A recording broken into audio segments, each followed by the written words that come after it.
Strategi ini bertujuan untuk memenuhi lonjakan permintaan konsumen di periode emas penjualan akhir tahun. Sepanjang tahun ini, MLBI mencatat pendapatan yang stabil dengan pertumbuhan 6% pada paruh pertama 2025. PT Multi Bintang Indonesia Tbk, emiten produsen minuman beralkohol, bersiap memanfaatkan musim puncak penjualan akhir tahun 2025. Manajemen menyiapkan strategi untuk mendorong penjualan menjelang libur Natal dan Tahun Baru saat permintaan konsumen diperkirakan meningkat signifikan. PT Multi Bintang Indonesia Tbk, emiten produsen minuman beralkohol, bersiap memanfaatkan musim puncak penjualan akhir tahun 2025. Perseroan mengatakan momen libur panjang Nataru menjadi peluang penting bagi pengusaha untuk memperkuat posisi merek dan memastikan ketersediaan produk di pasar. Strategi ini bertujuan untuk memenuhi lonjakan permintaan konsumen di periode emas penjualan akhir tahun. Sepanjang tahun ini, MLBI mencatat pendapatan yang stabil dengan pertumbuhan 6% pada paruh pertama 2025, mencapai sekitar 1,47 triliun rupiah dibanding periode yang sama tahun lalu. Walau laba bersih sempat turun tipis, kinerja produk unggulan seperti bir bintang terus menjadi kontributor utama di tengah dinamika pasar. Selain fokus penjualan musiman, MLBI juga dikenal aktif berbagi keuntungan kepada pemegang saham.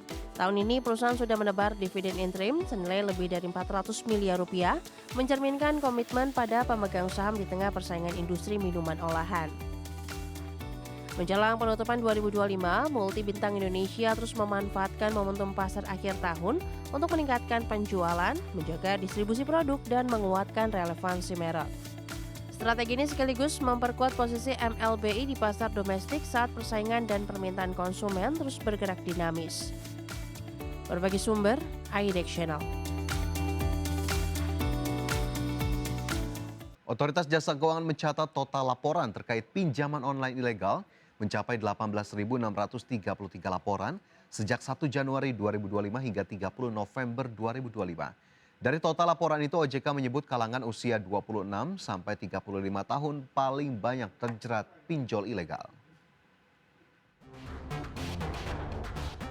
Data Satuan Tugas Pemberantasan Aktivitas Keuangan Ilegal mencatat total laporan terkait pinjaman online ilegal mencapai 18.633 laporan sejak 1 Januari 2025 hingga 30 November 2025.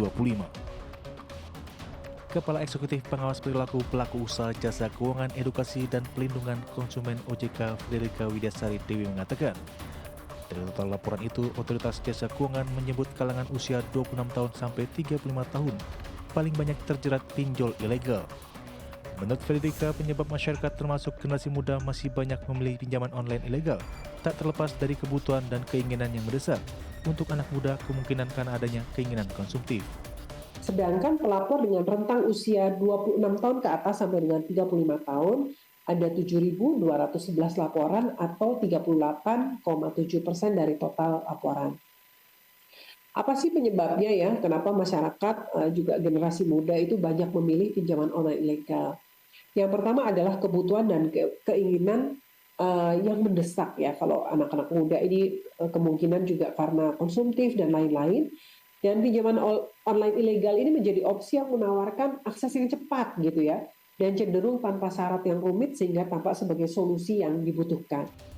Frederika menambahkan penyebab lainnya yakni adanya kemudahan akses dan penggunaan teknologi.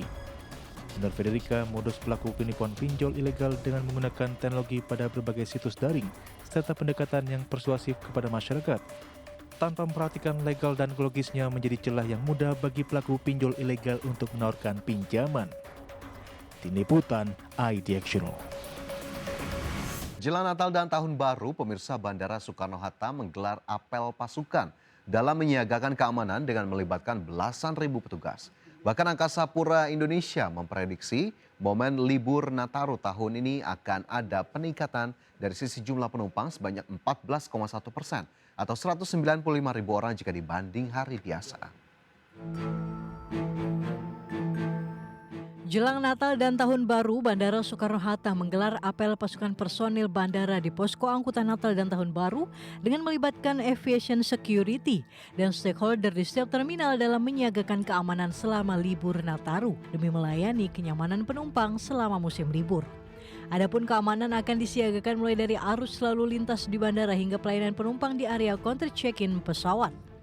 General Manager Bandara Suta Heru Karyadi mengatakan ada sekitar 11.500 lebih personil bandara, naik 4,6% atau ditambah sekitar 160 orang persib personil diterjunkan selama Natal dan Tahun Baru. Tak hanya itu, jelang Natal dan Tahun Baru, lonjakan pergerakan penumpang diprediksi naik 14,1% atau 195.000 orang pada puncak Natal dan Tahun Baru dibanding tahun lalu.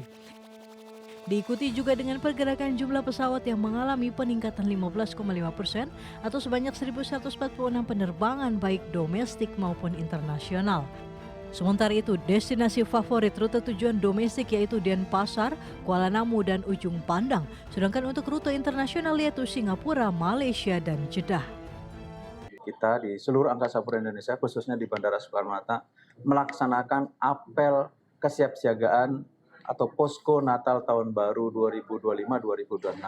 Sehingga pada apel pagi hari ini kita ingin menyampaikan komitmen kita kepada seluruh publik bahwa PT Angkasa Pura Indonesia khususnya Bandar Udara Internasional Soekarno-Hatta siap dalam melayani arus puncak arus periode Natal dan Tahun Baru 2025-2026. Oke, personil yang kami siagakan saat ini meningkat 4,6% atau menambah sekitar 160 orang persib. Jadi totalnya adalah 11.573 orang yang kita siap siagakan pada periode Natal Tahun Baru ini.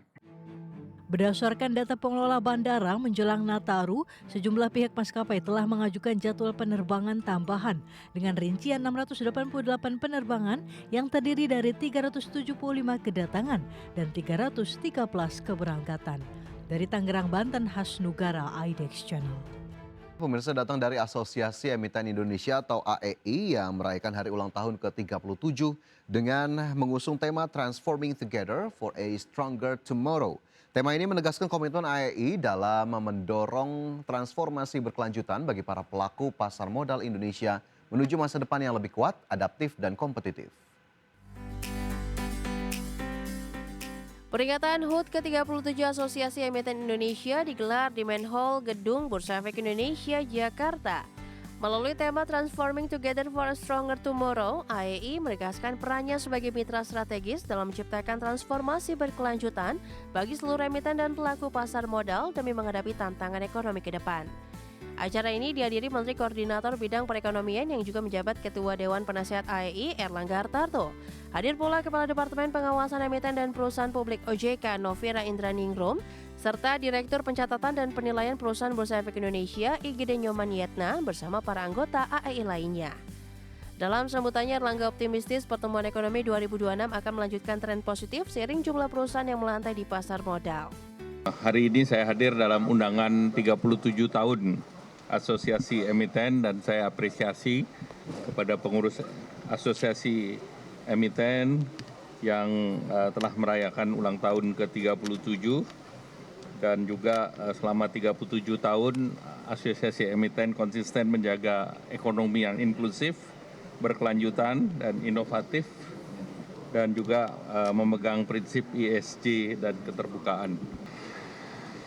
Program AEI akan terus melanjutkan sebagai bersama-sama di emiten, fokusnya adalah di tata kelola, transparansi perusahaan, dan lingkungan atau yang disebut dengan ESG. Itu akan menjadi terus yang kita akan topang untuk memastikan kualitas dari para emiten terus meningkat, membuat pasar modal Indonesia menjadi kelas dunia. Dalam rangkaian peringatan HUT ke-37, AEI juga melakukan penandatanganan nota kesepahaman atau MOU dengan berbagai institusi strategis. Langkah ini dilakukan untuk memperluas kemitraan lintas lembaga sekaligus memperkuat ekosistem pasar modal nasional yang sehat, inklusif, kompetitif, dan berorientasi pada pertumbuhan jangka panjang. Dari Jakarta, Rikan Wardi, IDEX Channel.